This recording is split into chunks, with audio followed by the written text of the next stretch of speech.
Everyone, আমার mini ব্লগে আপনাদের স্বাগত। তো আজকে বানানো হবে হচ্ছে বিটরুট টিক্কা। তো সেটার জন্য সুমন লেগে পড়েছে কাজে।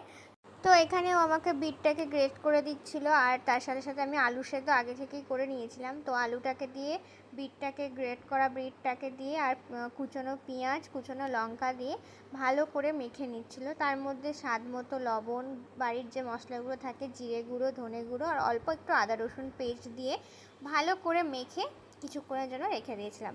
তারপরে ওর মধ্যে দিয়েছিলাম অল্প একটু বেসন, যাতে একটু শক্ত হয়, ভেঙে না যায়। এখানে বেসনের পরিবর্তে কর্নফ্লাওয়ার বা ময়দাও দেওয়া যায়। তারপরে আমি ছোট ছোট করে গোল গোল করে টিক্কার মতো করে শেপ দিয়ে নিয়েছিলাম। তো এটা করতে মোটামুটি বেশি টাইম লাগে না, কিন্তু ওই গ্রেট করতে যা টাইম লাগে সেই জন্যই সুমনকে কাজে লাগিয়েছিলাম। ও আমাকে অনেকটাই হেল্প করেছে। তো যাই হোক, তারপরে এখানে আমি সমস্ত কিছুটা আগে প্রথমে রেডি করে নিয়েছিলাম। তারপরে হচ্ছে তেল গরম করতে দিয়েছিলাম, সাদা তেল। তারপরে সবগুলো টিক্কাকে আমি একটা একটা করে ফ্রাই করে নিয়েছিলাম। খেতে দারুণ হয়েছিল। আর আমি ভিডিওটা এখানেই শেষ করছি। ভিডিওটা ভালো লাগলে অবশ্যই লাইক কমেন্ট শেয়ার করে পাশে থাকবেন। সবাই ভালো থাকবেন। টাটা।